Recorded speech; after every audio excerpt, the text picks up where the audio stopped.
Buddy, it's me. It is Wednesday the 10th at about 10:45.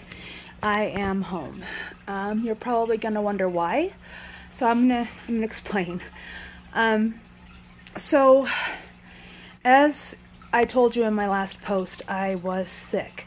I got sick while we were in Hawaii. Sorry, I dropped the phone. And I just progressively got worse. So on Friday, I only did what I had to, and at that point, it was just still in my head. I went to the doctor. I had to do a couple of other things. And with my foot, I'd been having pain in the surgery foot. And as Dr. Tallis told me, it's not from the plate, it's not from the rod, it is from arthritis. He didn't notice when he was looking at the x-rays post-surgery because he was focusing more on where the rod was. But on my last three toes between the tarsal and the metatarsal, so basically between the actual foot and the toes, there is significant arthritis. Whereas most of the first two toes between the tarsal and the metatarsal, there is a good distance between the two, indicating that there's healthy, intact cartilage. Between the last three, tarsal and metatarsal, there's none. It's bone on bone. When I told him about the autoimmune thing that we're going through right now, he said that while I could still have RA, even though I have a negative RA factor, it's not common, and that chances are it's not. But if I do in fact have lupus, then there's a thing called lupus arthritis that will completely destroy the joints.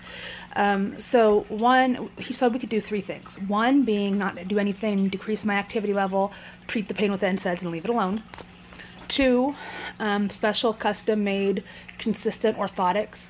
Or three, surgery to debride and clean up those joints. Well, I don't want to go under surgery, especially if I have this autoimmune thing and it is something degenerative. If they go in, they're going to clean it up. I'm just going to have to go back in again.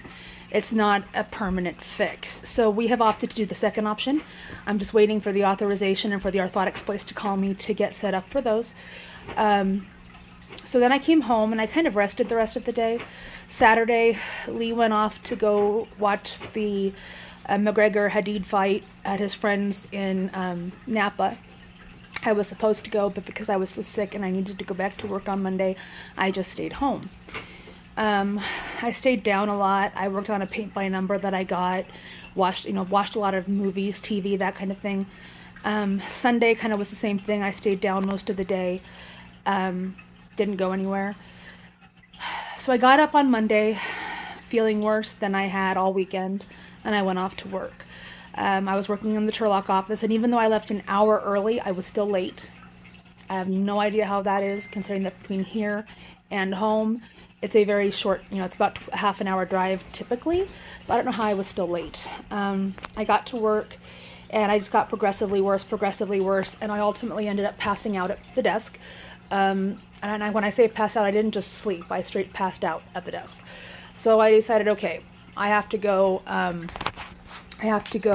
deal with this. So I got checked into the urgent care, and the benefit by being an employee there is that once you call, hey, check me in, they'll come, they'll call you when they're calling, the nurses are calling you, so you can keep working. I didn't get very far on my referrals simply because I was doing other stuff that I had to do when I was there. And so I got sent in. Dr. Cazares saw me and he told me, he was like, yeah, your temperature, though not a classic fever, sorry, I have to take the dog out, is still elevated for you.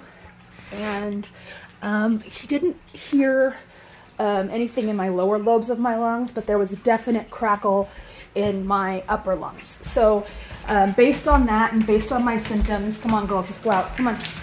Based on my symptoms, I was diagnosed with bronchitis and potential possible walking pneumonia. I was given a Z-Pak for antibiotics, and I was given an inhaler and Phenergan with codeine cough syrup, and taken off work through today. So I was told that if I didn't feel significantly better by later on today sometime today, to go back to urgent care for a recheck. This morning I was absolutely convinced I was going to have to go back to urgent care because I felt horrible. It hurt to breathe, still felt like I was breathing underwater. It still feels that way. It doesn't hurt to breathe per se, but it does feel like I'm breathing underwater. I'm not as bad as I was when I woke up. My energy level's a little better. I was able to give Mom a shower this morning, which I did not do on Sunday because I was afraid I was contagious. Because it's bacterial bronchitis and bacterial walking pneumonia, I am not contagious.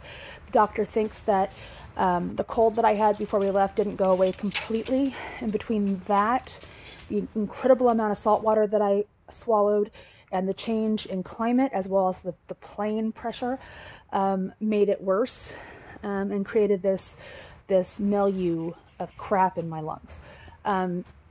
So I did ask him while I was there, before I left. So look, my sister-in-law had gastric bypass and now has fibromyalgia. I had duodenal switch and now have a positive ANA panel, which I've never had before.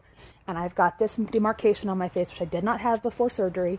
So is there a direct correlation between weight loss surgery and developing an autoimmune disorder? While the doctor said there's not empirical evidence, meaning there's not been a huge study done of just bariatric surgery patients versus autoimmune disorders, it has been proven that people who lose a ton of weight very quickly and those who gain a lot of weight quickly become then at higher risk for developing an autoimmune disorder. Basically, either gaining or losing so much weight messes with your hormones, and so your body goes into this what the fuck mode, trying to balance everything out, and it views your body as an invader. So then it begins to attack itself. So while he said there was no study done per se for bariatric surgery patients, it has been proven that with rapid weight loss or weight gain, it does become a high risk factor. So this is not something they tell you with bariatric surgery, simply because it's not been correlated that is a distinct cause. So what I'm asking you guys, because I know I have a lot of bariatric surgery patients that watch my channel, if you guys have had bariatric surgery, either a year ago, 10 years ago, whatever, and suddenly you now have an autoimmune disorder, no matter how insignificant you may think it is, comment here, because I'm just trying to get some idea of who or how many people actually have had this happen to them. So I came home on Monday after 4 hours of work. My only concern is that, I couldn't work. I was too sick. But I'm not going to have enough PTO to cover today. So I don't know what we're going to do, but I obviously couldn't work. I was pretty much unconscious most of yesterday, and I kind of get the feeling that I'll be that way today. I was able, like I said, to give Mom a shower, but it took a lot of energy out of me. I wanted to show you too, now that I've got no makeup and I've got this tan, you can really see the demarcation along my face. My skin is ridiculously bad. You can see all the bumps. I've never had acne like this in my life. I've got it down on my neck. So I'm kind of, it's really disheartening for me. I've always had very clear skin, and now I've got these clogged pores and these pimples, and it's really kind of disheartening. Anyway, so that's where we're at. I'm going to take the rest of the day just to kind of sleep and continue to get better. The antibiotic does seem to be helping. The inhaler does seem to be helping. I can talk in longer sentences now without getting completely winded. Before, I couldn't even get through a greeting. Hi, my name is Stephanie. I'm calling from blah, blah, blah. I'm calling because of, and then I would go on. I just checked my O2 sat this morning, and it's fine. It's at 99%.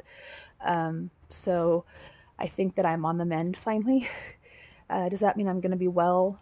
No. I will not be going back to the gym until I can breathe with somewhat ease and I'm not coughing. The really bizarre thing is that when I have bronchitis, I wheeze. When I cough, it is not productive. It is not wet sounding, nothing. It's very tight. So the difference being is I don't feel myself wheezing until right before I'm going to cough. And then when I cough, it's this wet, nasty sounding. And it gets like phlegm up to about yay, and then it that's as far as it goes.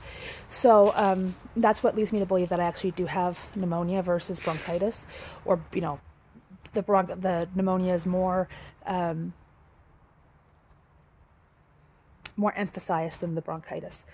And in any case, I am on the mend, and I should be able to go back to work tomorrow. It kind of depends on how I feel throughout the rest of today. I've been more active today than I have been since I came home on Monday. I said I gave Mom a shower. I'm doing her laundry now. So after all is said and done, depending on how I feel, will determine whether I go back to urgent care later today or not. So yeah, just wanted to give you all a heads up, and I hope you all are well, and have a great day.